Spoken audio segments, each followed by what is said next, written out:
Okay, I'm going to say something mean. Is everyone okay with that for a moment? I, a 32-year-old woman of the world, didn't sit on a man's face until very recently.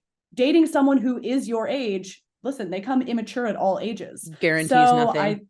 Why am I so yeah. certain that the thing that I think they should do would make them happier? Well, it's so disgusting when other people do it. No one else should do a baby voice. Nobody should. And don't ever let me hear you doing it in public. And only I should be allowed to do it. That's how hot takes go. We don't actually ever give a hot take. We never give it fast. It's never something unheard of. Very rarely. This is a weird episode. Hey, welcome back to Not For Everyone. I'm Jess. That's Caroline. We took a week off last week and we're back and we are bringing the fucking energy. And I immediately have to tell you just a thought that I had during this break. And I want to know if it's relatable at all. Okay, cool. Okay, I dog sat for a friend of mine for a couple days. I got back from Thanksgiving and she was still gone. And I stayed with her dog for a night or two. And I was like really weird about, okay, context. I live alone in a 1-bedroom apartment. I walk around naked all the time. My bathroom is separate from my bedroom. So I have to walk like down the hallway to get into my bathroom, in the shower, whatever. And I'm often like, take off my clothes in my bedroom, walk down the hallway naked to my shower. That's a normal thing to do for me. But when this dog was there, I was really fucking weird about it. Jess. No, I was afraid that's what you were going to say. I was like, I can't be naked in front of not only a dog, like a dog is one thing, but somebody else's dog. It's like being naked in front of someone else's kid. Like, wow. If it was my dog, I think it would be different. I've never had a dog of my own, which might also like change this. Like, I'm not used to having a dog around to experience nakedness in front of. I was so weird about it. I was like timid and I would be like, go there, you don't relate? I do kind of get it. I do kind of get it, but mostly it makes me laugh to think of you like scuttling around corners in front of this dog who like doesn't give a fuck unless you have a treat hidden in your pussy. Like he doesn't care. I might. I was like literally hiding behind doors. Like it was pretty weird. So you were concerned, but not concerned enough to like get a towel. Well, the towels, I'm walking from bedroom to bathroom. The towels are in my bathroom. My robe is in my bathroom. Right. Maybe I should set everything up differently for, I don't know. I feel like you were kind of teasing the dog. I just felt like my friend didn't give me permission to be naked in front of her dog. That's a crazy sentence, yeah, but a true one. That's true. That's true. I wish when she had dropped the dog off with you and you were like given, I always feel like I get instructions like feed him at this time in this many scoop. I have to write it down or else I'm going to forget. Like I'm not listening to anything you tell me for instructions for your dog. I got to write it down. And then you'd be like, oh, reading over the list. Oh, can I just clarify one point? What's your dog's relationship to human nudity?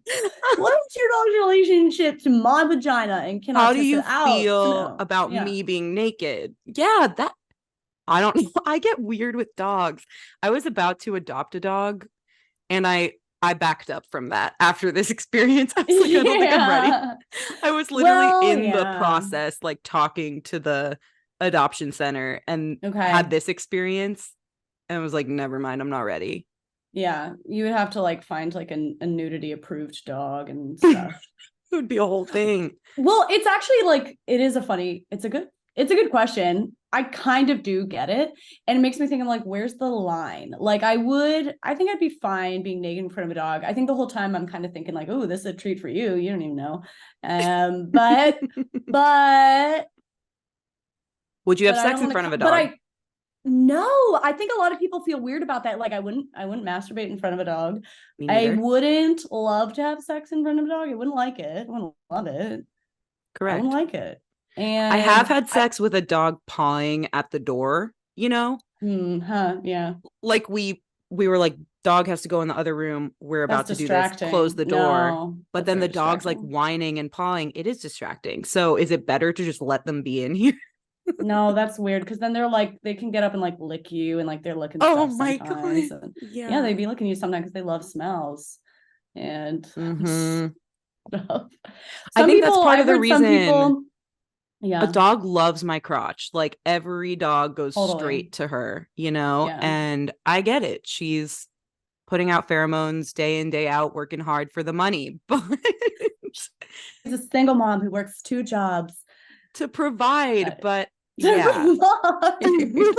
But I don't know. I feel like I have a certain chemical thing that attracts a lot of dogs, even when I'm clothed. So imagine being naked around them. I don't Yeah, I know. think no, I get it. It actually makes me feel vulnerable. Like if they want to just attack at some point.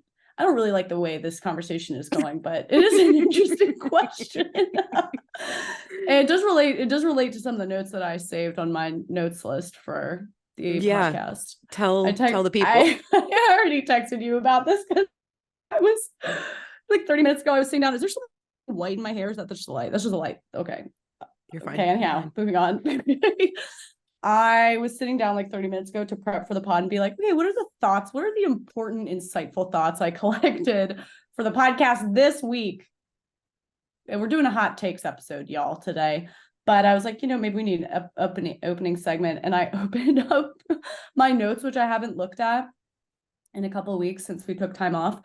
And top of the list, sandwiched among reflections about anxiety and panic attacks and professional boredom is a note that just says, are animals gay?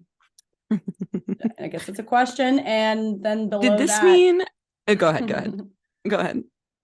Well, below that there's another question which just says, could an animal be a pedophile? Right. And I don't see why not. Why not? As I think animals can be gay, right? I would say so. So here's the thing. First of all, your question is written. You said your dog is trans. You said your sister's dog is trans. My sister's dog. We sometimes joke that he's trans or that he prefers they pronouns, they, he, maybe, or that he's gay. But so I think that's entirely possible. I think it's funny the way your question was written because it's, are dogs gay as opposed to can dogs be gay? Like, is every dog gay? Are all dogs gay for dogs? They're kind of gay for dogs. Is that why they have to be bred? Because like they don't want to, the men and women don't want to have sex with each other because they're all gay. So we have to force anything, them. They're whatever That's sexuality makes you want to have sex with a pillow. That's what dogs are. That's true. And like my ankle. Dog pedophilia makes could a dog me be a pedophile? Well, dog years are different too. That's like a great point, Jess. A 4-year-old dog is like a grown ass man who shouldn't be sniffing a 2-year-old dog. You are saying you're just giving out the lines that every dog pedophile says when they're in court. They're saying dog years are different. He is an old soul. He looked older. 4 times 7 is 28. That you are repeating the words of every dog pedophile ever. You feel good about that? I mean, I'm just putting my mind in the mind of a dog pedophile because to understand the enemy, you have to get in their head. That's true. What's the age cutoff? What makes you a dog child? Well, it's more like the age difference. What's the acceptable age? Yeah, what's the age difference that's allowed? Because I feel like under 2 years, you're a child. 2 years old, you're still a kid. I think when a dog turns 3, they're like 28 years old in human years. Fuck. No, they're ready. Times 7. Where are you getting this math? I don't know. I just said it. Times 7. Well, I mean, I guess that I don't even know the times 7 thing. I never understood. Is that supposed to be like science, or is that just like something someone said? I don't know. I don't know how the people who came up with this figured it out in the first place. Like, I think you can just decide what you think based on your dog. Yeah. So 7. Based on what dog you want to fuck. This dog years or times 20 years. Again, I'm validating the dog pedophiles. A lot of defending of the okay. I have to segue real quick because this is related to our first hot take on our list, which was okay, wait. I'm pretty sure the list. Okay. There's a list. Oh yeah. Yes. Wow. You made it. You made the list. I made the list. My bad. Yeah, but the first one was age differences in relationships, right? Yeah, these are hot takes that y'all sent in DMs, or I think people should start leaving their hot take requests, their topic requests as comments. Yeah. On our Instagram posts instead. Because then people can like them. We can see because people can say what they're interested in. I think y'all need to start leaving these as comments on the Instagram posts. I love that. think. But one somebody submitted was they want a hot take on age gaps in relationships. Jessica? Immediately, it works different for dogs and humans. I think that's the first thing we wanted to get out of the way. That's the first thing we want to say. Of course it is. Big disclaimer. I mean, I'm in a relationship where how many years of an age difference do we have? 7. How old is your dog? Yeah. My dog is 39. He's my dog. I'm 32. Yeah, my boyfriend is 7 or 8 years older than me. I don't think that's weird. I actually am having a great experience with that. I think it just changes based on like, it's more about life stage probably and like maturity level. And I think the age difference that I see as generally acceptable gets bigger as the people get older. Like the width of the gap can get bigger.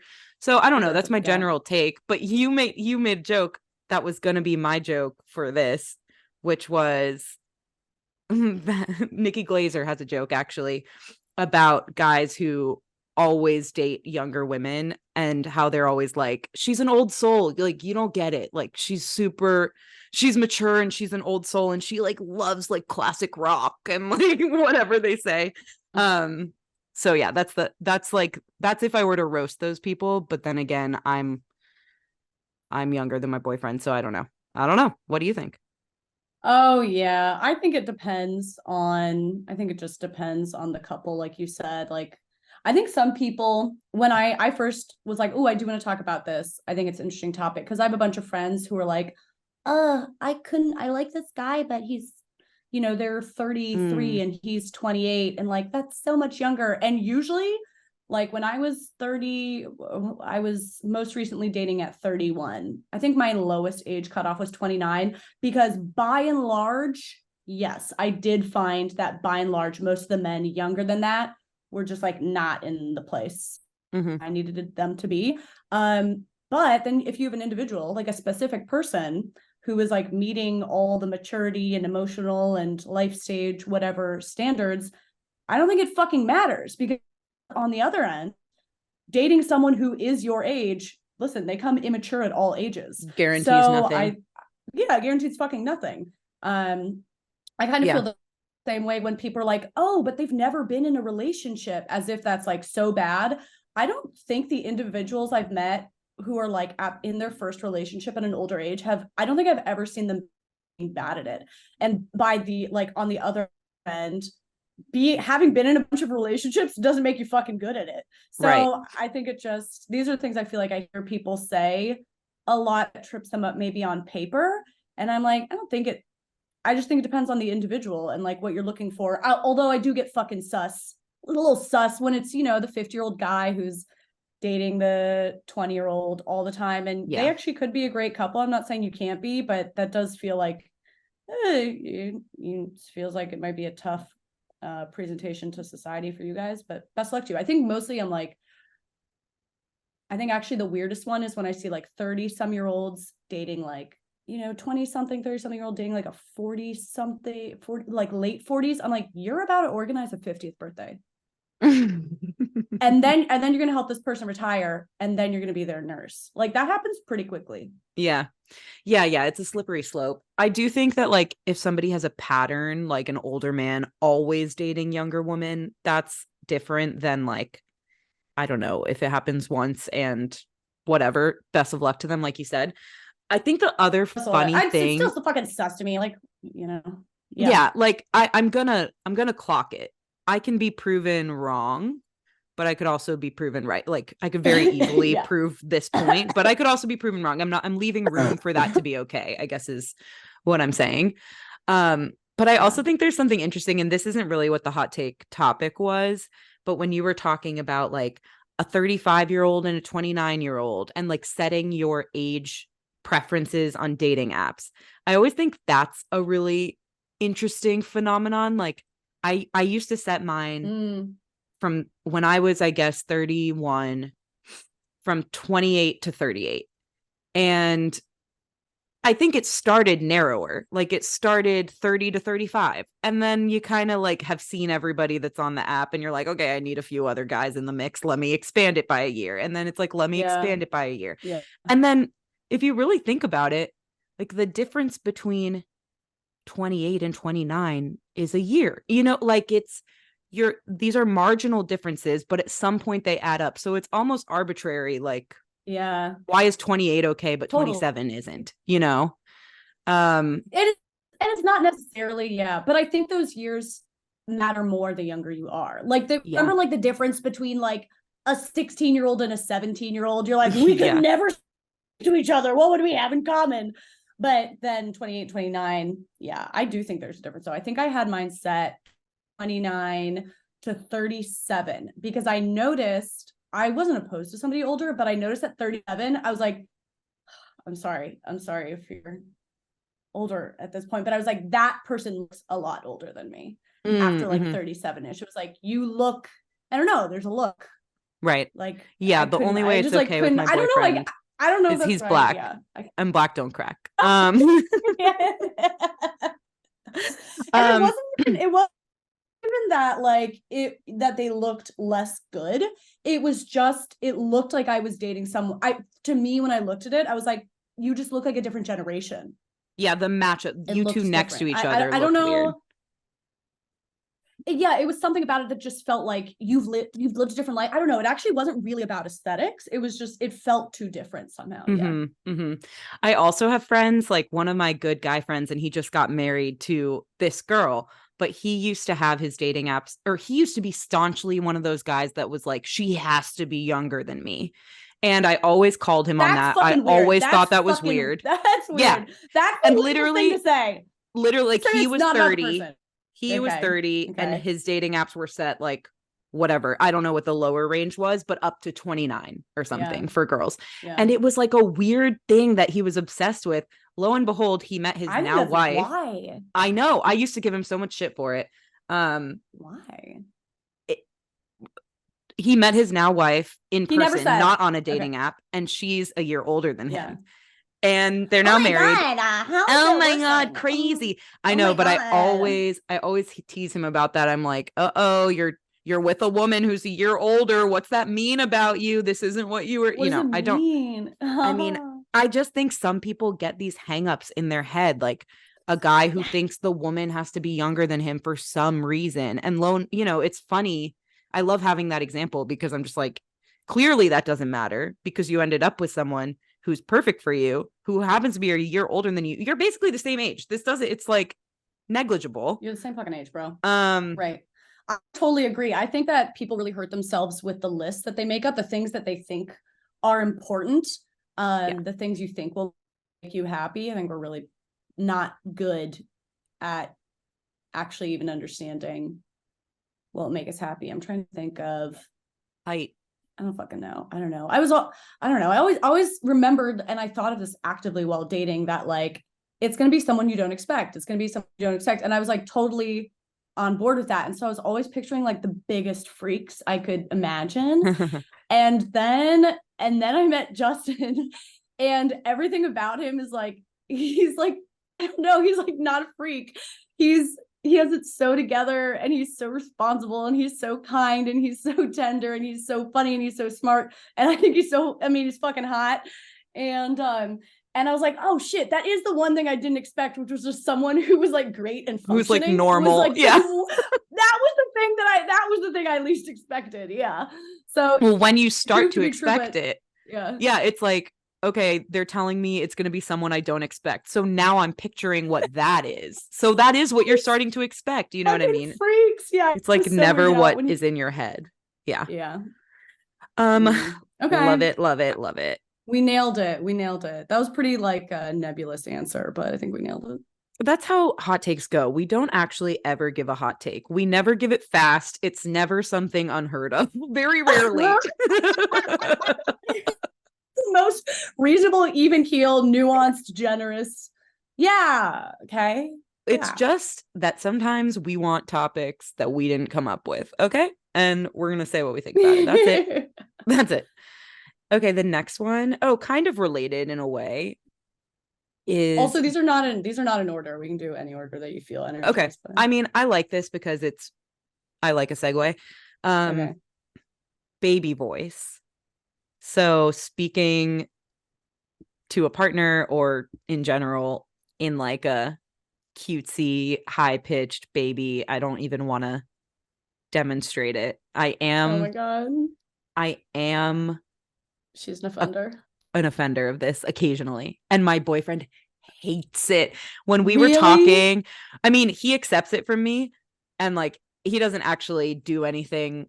If that ends up happening and I start talking in that voice, he doesn't do anything to like demonstrate that he hates it or shuts me down or anything. But I know from our early conversations in dating, when we would just have those conversations about like, oh, what are your turnoffs? You know, what are the things that like you really don't like or your red flags or whatever? He didn't have very many. And honestly, neither do I. Like, I'm pretty open-minded, but his one thing I remember him saying was he hates baby voice. And I was like, I kind of do that. the evilest, most mischievous baby voice. An evil baby, but I understand why people wouldn't like it. I don't know. What is your opinion? I'm a huge offender. I'll say this. Justin and I are both huge offenders, and I'm not going to stop. Justin is? Yeah, Justin totally is. And and it's so disgusting. Mm-hmm. It's so disgusting when other people do it. No one else should do a baby voice. Nobody should. And don't ever let me hear you doing it in public. Yes. First of all, don't ever bring this into public. That's bad. That's bad. And only I should be allowed to do it ever. And no one else should. Basically. It's a very in private. It's as personal and like exposed if it happens in the wild as your Spotify Wrapped, like what your top songs were. Like this is that level. There's like masturbation, Spotify Wrapped, and your baby voice are the three things that are deeply personal. I think this is more like masturbation. I think this is like, okay, it's beautiful for you, but no one wants to see that shit. Yeah. Yeah. Yeah. I'm a big fan. It's rough, but I do it.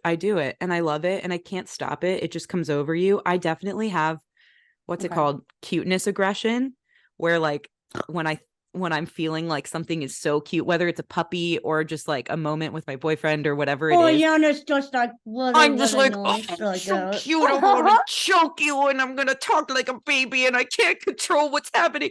And like that's just how you know I love you. So I don't know what to say.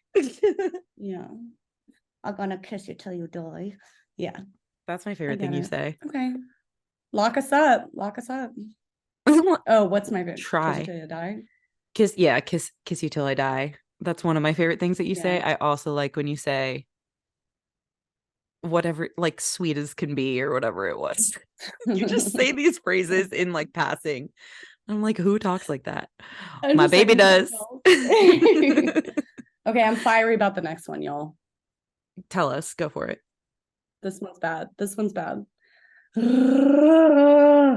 Somebody wrote in, I hate this. I have spoken to people about this on my private time. I've spent time talking about this. Apple Watches at formal events. And actually, I would extend the hot take to say Apple Watches basically anytime for a woman, anytime you're dressed up, anytime you're in a dress or dressed up. I just want to be like, what was the fucking point of getting dressed up? I hate it. To me, it looks like wearing sneakers with a formal dress. I'm sorry. Okay, I'm going to say something mean. Is everyone okay with that for a moment? Please say it. Say something I'm mean. Getting crucified. I'm going to say something mean right now. When I see you, all right, Justice I'm going to put my Apple Watch in frame. In a formal, would you wear it to a formal event?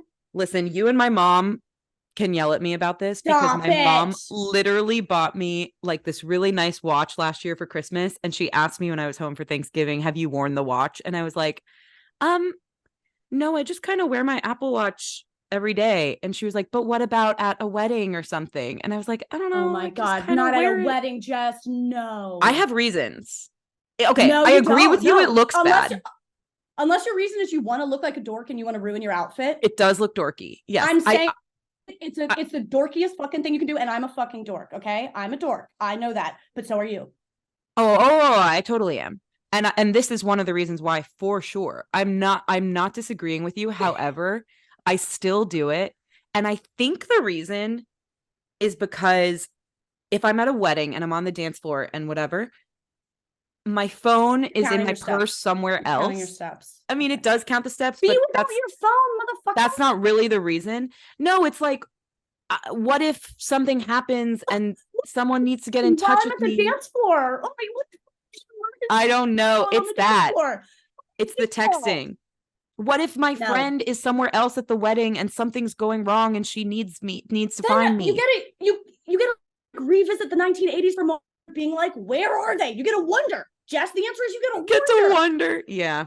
I'm too much of a control freak. I'm too much of a control freak and everyone's mom at these events to be able to like not have that access. But I see the flaws in myself. I can own it. Okay. Listen, I really do get mad when I see people really mostly in a dress. If I see you in a dress with an Apple Watch, I kind of want to smack you. I turn to violence. This is what I'm saying. What if we can let's find a compromise. Okay. So you have needs, you refuse to wonder where people are.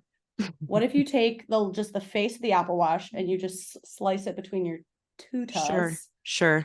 Between your T-toes. I could. And then you can have it in there and still not be wearing sneakers with your dress. I could think about that. I'm going to take it under advisement. Okay. It also feels, I wear it every single day and it feels weird. My wrist feels weird without it at this point. So it's another one of those things of like, I guess I would have to put something else there. You're not going to approve of a bracelet. So I'm going to have to wear a different watch. No, I will allow a bracelet. I will allow a bracelet or a different watch. What changed? Well, I don't want to wear a bracelet. And I don't understand why you would want to be encumbered in such a way, but I'm not going to stop you.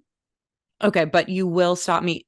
You will stop me from the Apple Watch. You'll say, here, have this bracelet. I will slap it off of your wrist. And you'll slap on one of those slap bracelets. Do you remember those? Yes. I love those. I was just thinking of those. Yeah. Yeah. For some reason, that seems similar. Like the right bracelet to wear to a wedding. Only kind of, that's a bangle. I love bangles. And by bangles, I mean slap bracelets. I know a bunch of people are pissed about this right now. And I implore you to remember that I don't give a fuck. Okay. Don't care. Here's the thing. I think offenders of this like very much agree with you. Like, they're religious. We all know that it doesn't look good and that it looks like you're wearing sneakers with a dress. We all know, and yet it's so, I mean, kudos to Apple because they've created a product that like I don't want to be apart from. Jess, you're describing an addiction. Well, the reason I don't want to stop doing heroin is because I'm really used to doing it. Like, yeah, I believe you. Right.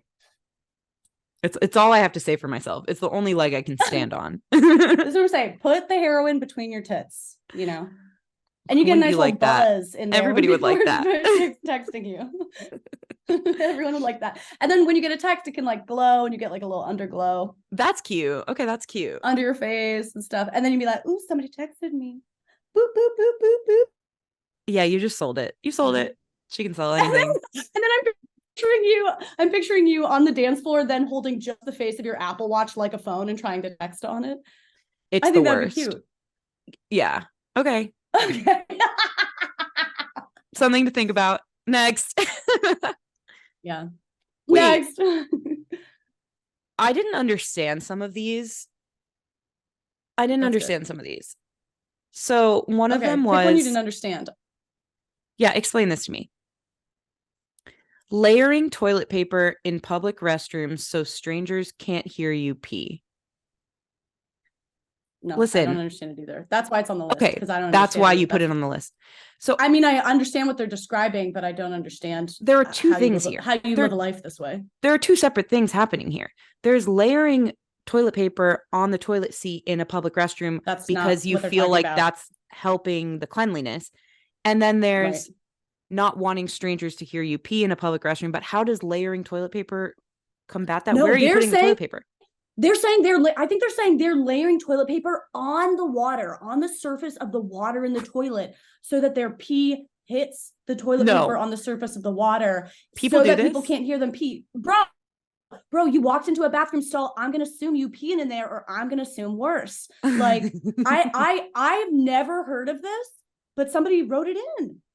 Layering it on top of the water. So are we filling it all the way to the brim, you think? Well, no, I don't think it's all the way to the brim. I just think that like I mean, yeah, if you have like I guess if you pee onto like, that there's toilet paper on top of like the water surface. Is that the meniscus? No, it's not the meniscus. Stop. What's the word I'm thinking of? What's the science word? Where like the water has tension at the top. So I know what you mean. Water. Okay. First of all, we're scientists, so how do we not know this? What is the puddle top? Water tension at the top. My search terms will be puddle top. Surface tension. Wait, hold on. I feel like it's called the meniscus. Someone's screaming at us. Some science teacher is screaming at us while listening to this right now. I just searched surface what is the tension. Top of the puddle called. Top of the puddle. Wait, what? Wait, I couldn't hear you. You're screaming too loud. Hold on. The balance between the cohesion of the liquid and its adhesion to the material of the container determines the degree of wetting, the contact angle, and the shape of the meniscus. It's a fucking meniscus. Fuck.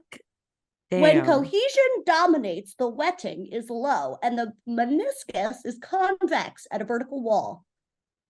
I do know about convex and concave. I remember that. Meniscus. What was our point? What were we talking about? We're talking about how high the toilet paper is layered in the toilet. So it goes from meniscus to... So I think the toilet paper on the water surface helps break some of the tension of the meniscus. You're joking, there's tension Caroline. At the top of the water. No, I'm not joking. No. I mean, I know you're not joking. What I'm saying is, it's a joke that you are describing this in a scientific way, and like, well, you're correct. I'm a scientist, and you're being correct about it. I'm correct about shit. Sometimes I'm correct, Jess. I'm so proud of you. I'm so turned on right now. Oh my god.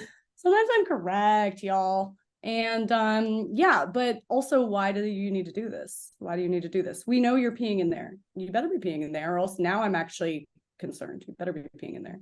It is funny though. There's a comedian in Chicago. Her name is Kristen Toomey, and she has this joke about the women's restroom and how much we tiptoe around like what's actually happening in there.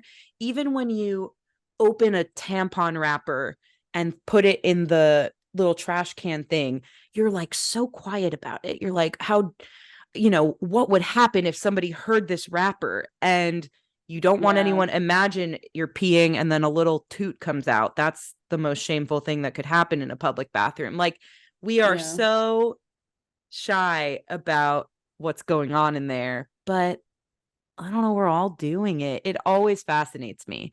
It is interesting.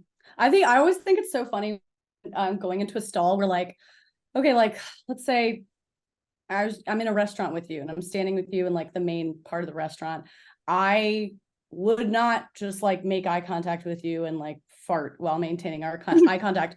But if we go in this other room and put basically just like, it's like putting a curtain between us. It doesn't touch the floor. Like the sound goes all around. I could be a total of 1.5 feet from you. I'll just like let her rip. Right? Like, it's such a weird, funny thing. I don't know. It is actually, that is a funny way of putting it. I mean, there's also certain etiquette. Like, this is actually what that joke I was referencing is by Kristen Toomey. Okay. It's something about when you walk into the bathroom and there's a woman already in there and you can't hear her peeing. So you kind of know that she's doing the other thing. And she heard you walk in, and so she like sucked it up. You know what I mean? When there's almost like a standoff. It's a Mexican standoff. It's a Mexican standoff. Yeah, it's a standoff. Two women, and the right thing to do is like, I don't know. Say, I don't let know me what the right thing watch. to do is. Leave and come back, or um Oh, what the fuck? Like, get over it. I feel like get over it. I mean, I don't leave and come back, but I I can't feel like remember what get this over joke it is. and I'm do what you have failing to at it. do, I know, but when it's specifically when there's two people Oh, only, oh, you have no protection. Like when there's three people, you don't oh. know who was doing what. When there's two people, you know what person A was doing and person B was doing. And there's a little bit of a Yeah. standoff. Like when you go in the stall and pee, you're hoping that the first person is also making sounds so that it's not just your stream of pee illuminating Yeah. the chambers of the bathroom and like bouncing off the walls. I don't know. It's just a weird thing. It's just a weird No, it dynamic that is. we all know and nobody really knows why it's happening, but it will happen forever. It's such a funny thing. I feel like the distinction for me, I do also get it. I do relate. It's tough when it's just one-on-one. Yeah. I think I care, but I also kind of give so little fucks about what strangers think of me. Like a total stranger, that's very different to me than walking into the bathroom with like someone you vaguely know or something. Yeah, Then like at a I wedding. feel pretty self-conscious. Yeah. But literally, I don't know. It's not that I don't care at all what strangers think, but less and less, I'm like, I don't have the time. I don't have the time to drag this out so that someone I'll never fucking see again has to hold the knowledge that I once went to the bathroom when they Right. also were going to the bathroom. I don't How have the dare fucking you? time. I don't have the fucking time to care about that. I will never see you again. Yeah. No, I totally agree. I totally agree. Yeah. But I will never do it around you. Me? Yeah, because we know each other. Whoa. If you Whoa, you're so if you came flattered. I'm like, I'm special. If you came to visit me for a weekend and stayed here, uh, do you think that you would have trouble pooping in my apartment because you'd be nervous that I'm. I'm nearby? Let me tell you That's something the right now. ultimate form of flattery and Yeah. respect if you were constipated for your visit. No. Yeah. Well, here's the thing. Okay, here are a couple things. I am uncomfortable talking about this because Justin and I have never acknowledged. We have never acknowledged. There's been no acknowledgement. That's where we are in our relationship. There's no acknowledgement. Mm-hmm. And he listens to every episode. So popping that cherry for you, Justin. And it's funny because I don't know, which is a ridiculous scenario to be in because I have IBS. Like I am chronically ill. I was like not in like in a light way. Like I've been prescribed medication chronically because I'm a fucking mess. And yeah, I do still kind of get uncomfortable with it. I will kind of announce things to friends because sometimes I get so sick. This is like a terrible story and a cute story. Can I tell a story real quick? Yeah, please. The night that like Justin and I like first said I love you to each other, the next morning I had plans to go meet my friend Ashley for brunch. And I met my friend Ashley for brunch and I was suddenly violently ill. So ill that we were in a restaurant, a nice restaurant, and I had to go to the bathroom and I was in the bathroom like 6 different times at brunch, just like for like no discernible reason, so violently ill I couldn't sit up. And eventually I was like sitting in the toilet and I don't know why I was like, I'm gonna have to lay on the floor. Like I just knew that like, oh my God, so ill. I was like, I just have to like be on the floor in a public bathroom. This is how bad it was. I'm not comfortable with public bathroom floors more than anyone is, but like this is how sick I was. And eventually I had to fully undress and lay down on the bathroom floor, a public restroom bathroom floor. It was like a single unit, you could like lock the door. And I just was like prostrated naked on the bathroom floor for like 20 minutes. And like, this is what happens to me. Sometimes I'm in so much pain, like I've gone to the ER. oh my And God. eventually like whatever was happening to my intestines passed and I got up and then I like went and sat back with my friend Ashley and we had just Was she just waiting for that whole time? she was just waiting for like 45 minutes and then I came and sat back at the table and like didn't say anything about being on the bathroom floor. And I was just like, I think this is the best day of my life. And she was like, what? And then I was like, oh, I'm talking about how Justin told me that he loved me. And she was just like, that is the thing you said after you spent the last 40 minutes naked on a public bathroom floor. Did you bring your phone with you to the bathroom? Like, could you at least text her and say, like, this is what's happening? I went to the bathroom 6 times. So she knew I was like ill. She Oh, okay, okay.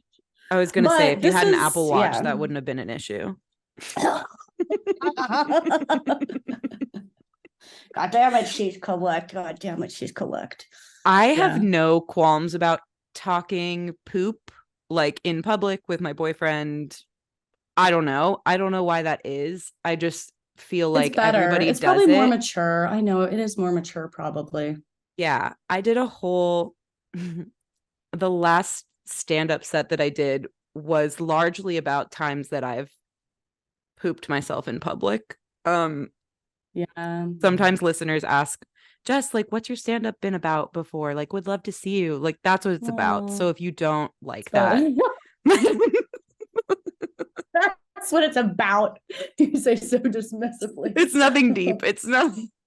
It's just getting stuff off my chest that that I feel like everyone has dealt with at some time or another.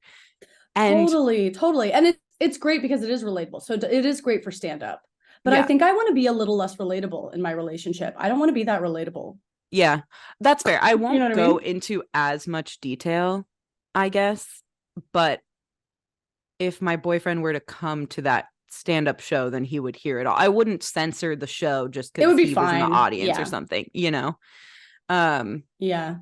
Yeah, I don't know. We're very open about like, my tummies are rumbling. I need to go do this, whatever. We don't shy away from it with each other, but I'm not describing it in detail either. I'm still a lady. Like there's a balance. Yeah. Yeah. It's funny. It is also, I don't know. It's like, I think I can hear right now the criticisms of like me not talking about this in a relationship. People like, I feel like kind of have strong opinions on it and like, oh, you're not being honest and vulnerable with blah, blah, blah, whatever. But the thing is, I think I was like much more explicit probably in my last relationship. And this was, I don't know, something we talked about. And I kind of felt like I had an aunt who was like, you should be able to sit in the bathroom with your partner and like they be in there while you're pooping. That's what intimacy is. And I think I had that in my head for a while. I just like took her word for it, and like that could be true for someone. I don't think it's like true or not. I guess that's your opinion. But I don't know why coming into a new relationship, I was like, I don't know. I think it sounds kind of nice to preserve that, like, you get to wonder some things about me like it's the fucking 17th century and I have like a dressing room and like I don't know. Yeah. It's like I kind of like preserving, it's not going to be preserved for long because eventually you have a baby or something and whatever. That's what I was just thinking. Like at some point you're like together long enough, you have health issues. Yeah, you get pregnant, like whatever it is, and they're going to see like everything and more. But I get it, like preserve it while you can. And I do think it's funny that people feel so strongly about this. Like I do it my way and you do it your way. And I don't really care. Judge it. Yeah, I don't judge it. I don't think it's like gross. It's kind of in the same breath, like, I'm anticipating people telling me. Yeah. In the same breath, I'm anticipating people telling me like, oh, Jess, like funny. You should keep some mystery. Like, I'm sorry. If you've ever met me or listened to me talk on this podcast, there's no mystery here. So I'm just being my goddamn self. Like, do what you want. I'm not saying it's the right or wrong thing to do. It's just like what in this relationship feels natural. And maybe it would be different in a different one. Whatever. I think yours is honestly the more right one. Mine is, it's younger. But we went on a trip recently, I will say, and I got like violently ill on this trip and we're sharing a hotel room together and I was so sick. I was like, I can't use this bathroom. And eventually it got to the point where I was like, Justin, I will be downstairs in the lobby bathroom and I will see you later. And it was like, I feel like that was like very hard for me to say, but it is an issue. Like I get like pretty regularly violently ill. Yeah, I guess if it's The such end. an Was issue. that long enough to talk about this? Yeah, we're done. So We're stupid. done. Done. Okay, are there any more of these hot takes that are exciting you right now? Or do you want me to read you one that's you're gonna do the a surprise? surprise? Yeah. Um, It doesn't leave much mystery. Give me your surprise. In a different way. Okay. So a listener wrote in a few weeks ago. I've honestly been sitting on this, no pun intended. We'll get there. I've been sitting on this for a while. And it's just the funniest DM to me. She writes, so excited. Hey y'all, I have a girly question that could be for the hot takes or maybe just an educational discussion on the pod. Sitting on his face, ? Yeah. I responded and said, Hi girly. Love it, but can you clarify what the question is? Do we like it? Do we recommend it? Do we have tips for it? Something else? She asked if it's really that popular. It sounds uncomfortable to hover over like that. Is it literally sitting? Sounds tough for the poor boy, though. Appreciate your experience review. Okay. You're a cutie. And I thought it was hilarious. And I would like to address that I, a 32-year-old woman of the world, didn't sit on a man's face until very recently. Been eaten out is one thing. Sitting on the face, like a position to be eaten out in, I didn't experience until somewhat recently in my sexual career, I like to call it. Yeah. So I kind of got like, I had empathy for this question because I was like, people just say that and take it for granted as like 69ing in a way. Like it's just this sexual act and like that's just what happens. But I always wondered, like, how does that logistically work? And this is the only thing I have to say about it for this young lady who might want to know, is this worth it? Is it painful for the boy? Like, that's exactly the reason you do it. That's exactly the reason you do it, my girl. That's She said, she was like, isn't that uncomfortable for him? You're putting all your weight. You're putting all your weight on his face. I mean, not all my weight. I was laughing because that's not what you do. Not all my weight, but like not no weight. Do you know what I mean?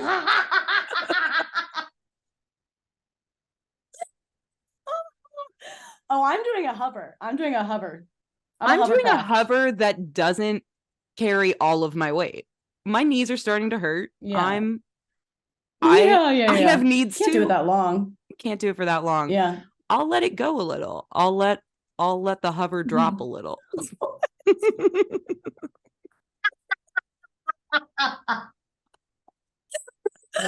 Oh, that's so funny. I'm picturing it as like I don't know, like a bench with like one of the legs starts falling out and it's like dropping. One of the legs from the table. We have to finish. Down. I'm not moving until we're done here. Yeah. Yeah, it is a hover. Yeah, I guess it's a little easier if you can like stabilize yourself on like a headboard, kind of lean onto a headboard. Yes. Head against the wall, take a nap. I just set up a headboard. Otherwise, today. Oh, that's huge. A lot. Yeah, thanks. Hovering. Yeah, maybe I won't be like completely sitting anymore. Okay, if you have nothing to hold on to, then it sounds unpleasant. It's hard to do for a long time. That's just like a thigh exercise at that point. Yeah. And it's like, I go to the gym so that I can, for functional strength training. And one function is sex. Squat on your face. Yeah. So like I know how to squat. I can lift 250 pounds while I squat. However, I'm sore from the gym. This is the problem with going to the gym. Is like I train to be able to do things with my body, but then I'm so sore that I can't do it with my body when it like actually comes in handy in my day-to-day life. That's funny. So That's I don't know. hilarious. They should probably have do it. more sex. Yeah. Yeah. I think a lot of guys really like it. I do think it's kind of a thing like 69 where guys are a little more, probably average guy who likes it is probably a little more into it than the girl. I also enjoy laying down and doing this. I don't know if we could try this laying down, but I Totally. enjoy a hover. I like a hover. Yeah. It doesn't feel different for the girl. Like, if that's the question. Well, I would say you're less relaxed. That's what feels different. That's true. You're less fucking relaxed. Yeah, that's but true. I Not enjoy. me. Not me, apparently. Yeah. not me.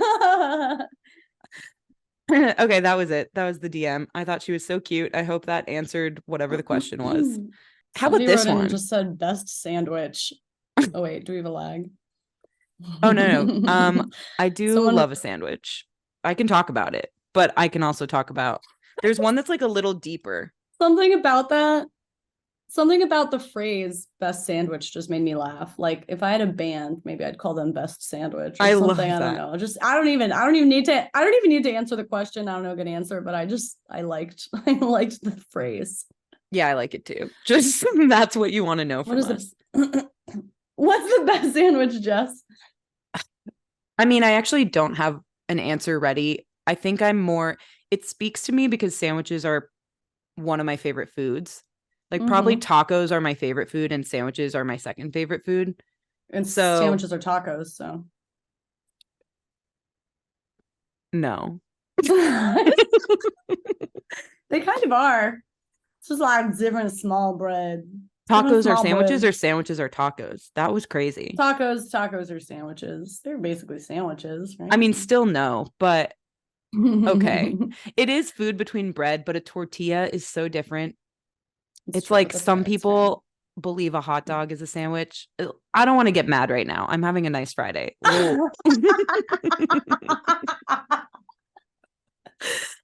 No, I don't know. I don't actually know what the best sandwich is. I just know that I love sandwiches. So maybe I'll report back on this if I do some thinking. I'll do some journaling and get to the bottom of it and let you guys know soon. Sandwiches are the reason I don't cook because I like any food that I could spend an hour making. I like as much as any sandwich. So I won't do it. So well said. Yeah. Thank you. Okay, can we talk about this one? I mean, if we don't want to get deep, we don't have to. But I did like that there was a hot take that was a little bit more deep. And it is parenting your parents. Ugh. Is it too heavy? Is it too much for us today? It's heavy. It's one of those ones where I'm like, I'm not going to be able to shut up about it. Or I can't say anything. Let's do it. Okay. You go. My answer is yes. Oh, do it? Oh, no, just like, yes, this happens, I guess. Yes, this is a thing. Yeah. Yes, I see you. Yeah. Yeah. I don't know if I'm recommending it. I just think it happens. And I understand why. Because even if you just think about like how much more younger generations have gotten in touch with themselves and access therapy and like all mental health talk is normalized and all of that compared to our parents' generation. I feel like a byproduct of that is that we have the tools and the language and the self-awareness to like address certain things in a healthier way. And so sometimes if you're in conflict with your parents or if you're talking to them and they're not seeing something the same way as you or whatever, you notice that the way they are carrying themselves in a certain situation could be improved. Like there's a inclination to want to teach them how to be better. I guess the other side of that though is like, it's not your damn job. It's not your damn business. It might be like a futile act, you know, like I don't know if you're gonna get anywhere. So yeah, those were my thoughts when I first saw this written down. I don't have like a conclusive statement, but I can see like both sides of why this happens and why sometimes it could be productive, and also why it could be super draining and super just like not really result in anything productive. So yeah, I thought it was interesting as a hot take I get it. submission. Oh, I do think it's interesting because I think a lot of people think it's good that they're able to do it. And I feel like I'm gonna say offender, because I don't actually think it's really, I mean, I can only think of me and my parents. So with me and my parents, it's not a good to do. I do it a lot. It's my inclination. And I think I've spent all my years in therapy with them trying to teach me to stop doing it. Because with my parents, at least, I can only speak to mine, it doesn't go anywhere. And you know, I see a lot of people get excited about it because like you said, now we have the culture to do this and we have the language. Yeah, but it ain't their fucking culture and it ain't their fucking language. Like most of the time. For some people, there's definitely exceptional parents out there who are like interested in A, ever hearing feedback, or B, learning something new, or C, receiving criticism. A lot of people and a lot of parents aren't. So I think it comes down to like how they receive feedback in general. Giving feedback to anybody, like step one of giving someone feedback is asking if they're interested in receiving fucking feedback. Totally. And usually a lot of times they're not, and it's just a drain of your energy. And I don't know, I feel like literally everything I've been told by every single therapist has been like, stop doing this, stop it, stop it. Yeah. But that is also specific to my dynamic with my parents. I can see, and I do know some people who have parents where like there's more of a dialogue or something like that. I think you hit the nail on the head though about them being open to it, because there have been times when my parents have asked for my opinion or feedback on something. Especially my relationship with my dad is one where like he's pretty open to hearing my take on his take, like tell me why this is wrong or tell me why you think differently. Doesn't mean he's going to change his mind. And that's like something I've had to get used to. And I think they have too. And no one's perfect at it. It's kind of amazing to even ask. It's totally. It's kind of amazing to be able to even ask, to be interested to hear. Yeah. But then you have to be okay with the fact that you might totally express yourself in a very cohesive, coherent way that makes so much sense to you, and all your friends agree with you and your therapist agrees with you, and it's like quote unquote right, like whatever, and that they still might not change or might not see it that way or might not agree or whatever it is. So having that open dialogue and like a parent who's open to hearing your point of view on stuff is great, but you still have to know that that doesn't mean they're gonna change what they're doing because of you, and vice versa. Parents need to understand that about their kids as well. So I guess that's one of the nuances that I thought about when you were talking. There was something else though. Interested in hearing feedback. Okay. Yeah. The other thing I think in a parent-child dynamic where this is happening a lot, it almost makes me wonder if there's like a tendency towards codependence there, because it's like for it to really, really deeply matter to you that your parents see something the same way as you, or that you convince them of this thing, or that you teach them this way of viewing the world or whatever, is almost like you're so attached to what they think and you need it to align with what you think. And that is a signal of codependence in any relationship, like needing someone to see things the same way as you, to align with every single aspect of you. And it's something that's really hard to separate from when it comes to family, because it's where you came from and you want it to be like in alignment with who you are. But it often isn't. And that's because it's separate people. But yeah, there's just like something about a codependent family where I think it can lead to this dynamic of like over parenting your parents. And it goes in the reverse too. Your parents over parenting you when you're maybe a grown adult at that point. because there's a need for like everything to match up and not an acceptance of the fact that like we're just two separate entities, you know? That's something that I've had to work on a lot. Yeah. I think that's a great point. I think a lot of people these days struggle with that disparity, and it can be really tough. I don't have that as much in my family about like different beliefs. I think the way that I struggle is especially with family looking at them and being like, if you fucking did this differently, this thing, you would be happier. Yeah. You are making yourself miserable with this thing. That's the one that really gets to me, where I'm like, if you just change this, like your life would be happier. Like, I don't give a fuck if you agree with me, but like you will be happier. And it's the same. If they're not interested in hearing feedback, doesn't matter. Right. I think there's some value sometimes to saying something once in a lot of scenarios, like saying the hard thing like once. And so they've heard it, they've had access to the idea. If they ever end up in a time and space where they're feeling a little less on the spot and a little more open and a little more reflective, like they have access to an idea maybe they haven't had before. Or maybe they need some space to think about it or whatever, but saying it once, I think, can be worth a try. I don't know. And then after that, it gets kind of hard. And trusting they've heard it, you know, like say it once and trust they've heard it. It doesn't mean anything about what they're doing is going to change, but you say it once and you trust they've heard it. And if it comes back into if they're able to like actually grasp onto it and accept it and move forward based on it later on, great.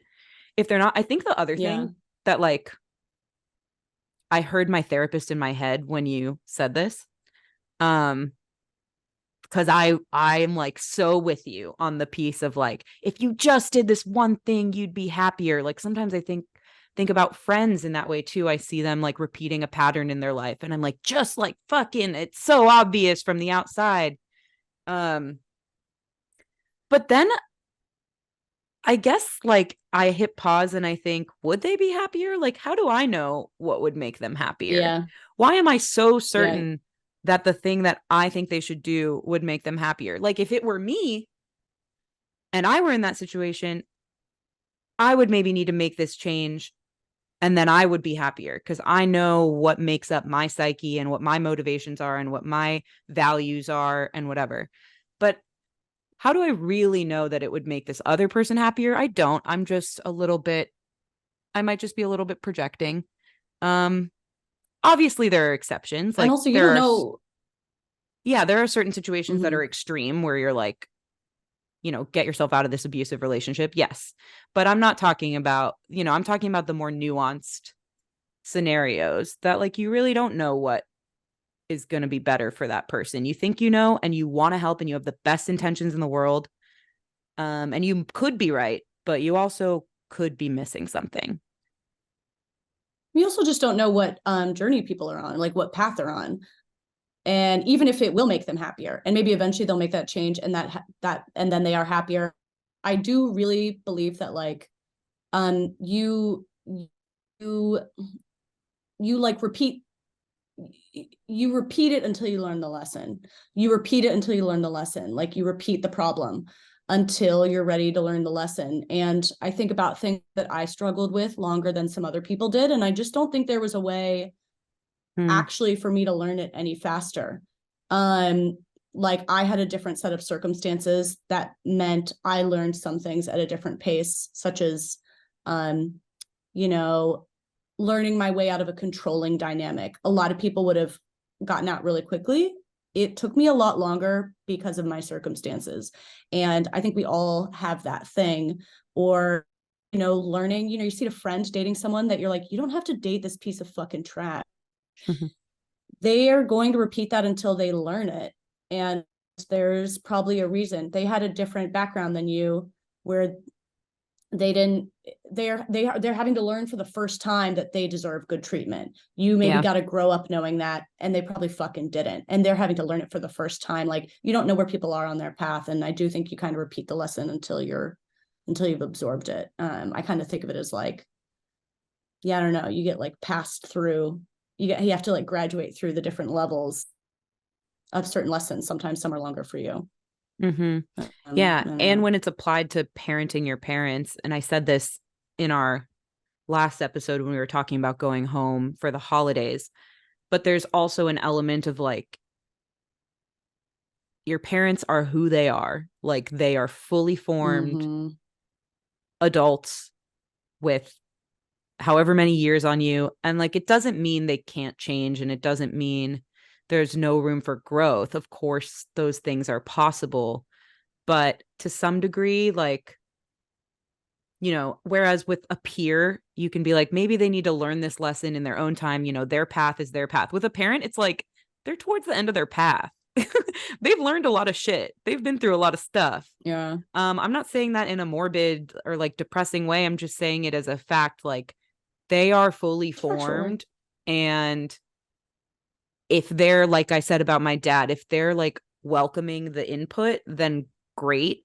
But if they're not, then like there's really only so much you can do. I think that applies to everyone, but I think with parents, it's a little more unique because you can't count on, oh, they just need to like do this over and over until they learn their lesson finally. It's like they've been doing this for 60 years. Probably not going to. People mostly by and large just buckle down on their personalities and stuff and like get more intense about it. And I don't know. Yeah, talking about change, like think about something that you want to change. Somebody's like sets a goal, like I really, really want to get in shape this year. That it's what you want, and think how hard it is to follow through on making that change, let alone making someone else follow through on a change they're not fucking interested in. Like, yeah. Hard. Like, you know, I don't know. In the meantime, you're just, what you are getting is more strife in your relationship. That's what you get instead. Yeah. I don't know. I think it's way more about acceptance than anything. Like accepting that so this hard. Is who they are, and this is so hard. The parent you have. And if certain parts of it don't work, you set boundaries. And if certain parts of it do work, then you accept those parts. And even with boundary setting, it's like you accept that that's who you are, and that you say, I can't see you because of this, or I can only see you for dinner, but I'm not going to stay over, or I'm, you know, whatever your boundary is, or we don't talk about these things with each other, whatever it is.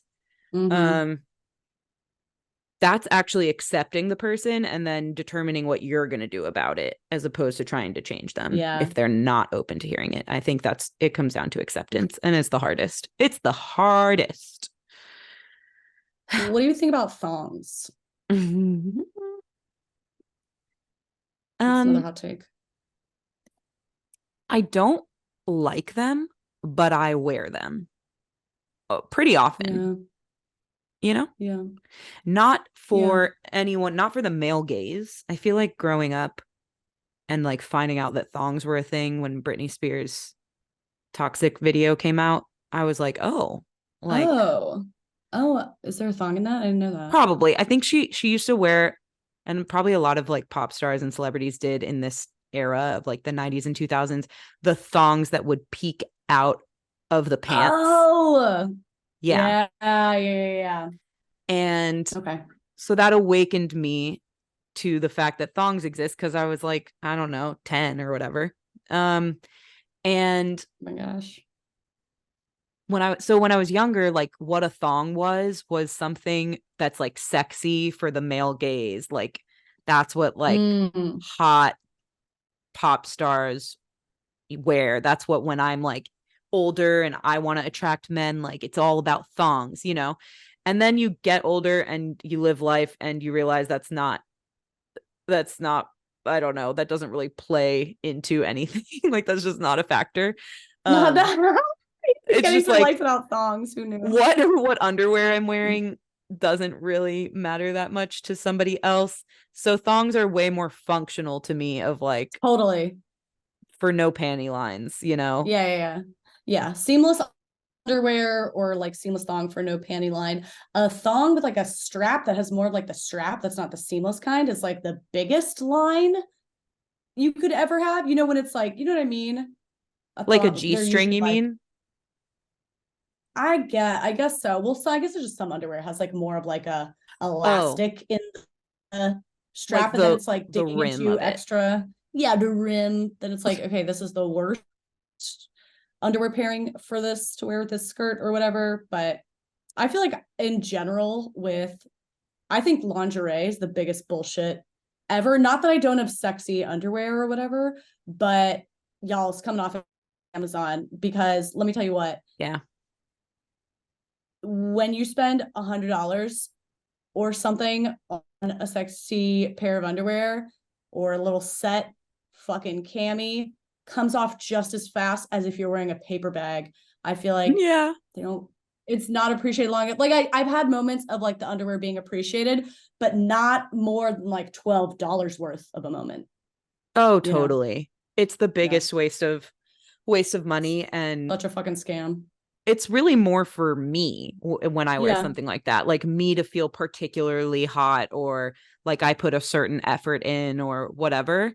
But yeah, it's like, it comes right off. It comes right off. The quality doesn't matter. Definitely get it on Amazon. The quality does not. It's probably going to rip, actually. Like, oh yeah, it's going to be filthy and it's going to rip. Sometimes that hand goes straight to like the bra clasp. I'm like, excuse me. Right. Can you take a moment to smell the flowers, please? Like, let's have some reverence. I feel like mom at the dinner table being like, hold on, let's say grace. Say grace. Like, come on. I know. Are you thankful or what? Yeah. Yeah, I agree. I totally agree. And then, yeah. That's all. That's all. I'm wearing one right now. I'm wearing a thong right now. For the panty line, because I'm wearing leggings. I'm wearing leggings. Oh, true. I'm not. I'm wearing granny panties and no pants. I'm not wearing pants right now, guys. You're just wearing your underwear? Yeah. I was really hot earlier. Like right before we started recording, I was building this headboard. Thank you. Building this headboard so I have something to hold on to when I'm sitting on his face. And I got really sweaty. This is a weird episode. I got really sweaty and hot building this thing. And so I took off my pants, and then I was like, I'm just going to stay pantsless for this recording. And it feels really good. Yeah. That's nice. That feels good to me. Thank you. Yeah, this is a weird episode. Mostly weird shit. And then we threw in like a very real conversation about parental relationships. I wanted to because I think it's great. No, I don't regret it at all. I'm just like, I love that there's like only a half a breath between us all mourning our parents' death and limitations and talking about what underwear we're wearing. Listen, this is how my brain works. That's all I ever want. Like I can't listen to something or watch something that's like all one note. I think that's why, you know what I mean? Yeah, 100%. I do want to make a shout as we close out here. For a very exciting announcement, which is that, oh my God, if you follow us on Instagram, then you already know. And I do apologize to those of you who don't have Instagram and just didn't have the opportunity to see this there, but we had to scale this. We had to do it in phases. But now we're really excited to share that we've launched a merch store to celebrate our 1-year anniversary. This episode actually comes out exactly a year after we dropped our very first episode. Oh my God. Freaking exciting. So to celebrate, check out our merch store. I'm going to link it in the description of the episode, but it's not for everyone pod, like the same with the number 4 in there, the same thing that we always say at the end of every episode, .shopify or .myshopify.com. I know that's a mouthful. It'll be linked. Go check it out. We have hats, we have stickers, we have mugs. So cute. And you get to pick a team. You get to pick, are you a lover team? Are you a hater team? My favorite has been people who order both. Oh, we don't care. We don't take offense. But some people have ordered both. Yeah. It's cute. My own mother, I was offering to my own mother and I was like, Mom, do you want a hater hat? Blah, blah, blah, blah, blah. And she was like, I would never be a hater. I am not a hater. First of all, the most hater sentence you ever said. But my own mother says that she's team lover, team lover. That's cute. Just pick your team. Let us know. My mom also ordered the lover hat. I'm really excited for the two of them to run into each other at like the Giant in Bethesda, both wearing their lover hats. And my sister, I've talked about this, but she historically is a hater. Her Instagram, when she used to have social media, was at Hatelyn. Her name's Caitlin. And she texted me and was like, wait, do I get the hater hat because I'm a hater, or do I get the lover hat because it's you? And I was like, just She get gets both. what you want. She got lover. I think I'm gonna have to. She complained about shipping costs. I'm gonna have to give her the hater hat for Christmas. That's a hater if I've ever heard one. But yeah, guys, check out the merch store. She complained to her sister.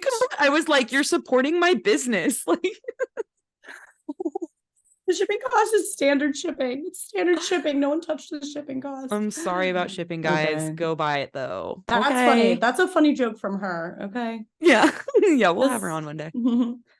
All right, this has been Not For Everyone. You listened, and that's on you. You can find us on Instagram, Not For Everyone Pod, number 4. I would follow on Instagram so you can get in on all the secrets. Comment on our post, comments if you want to send in a hot take, a topic request, a what to do. Sometimes the what to do's are more personal, so you can DM that stuff. Jess DeBakey on Instagram, Caroline Winkler on YouTube, Abby fucking Prince Newhouse editing and producing. Love you to death. Kisses till you die.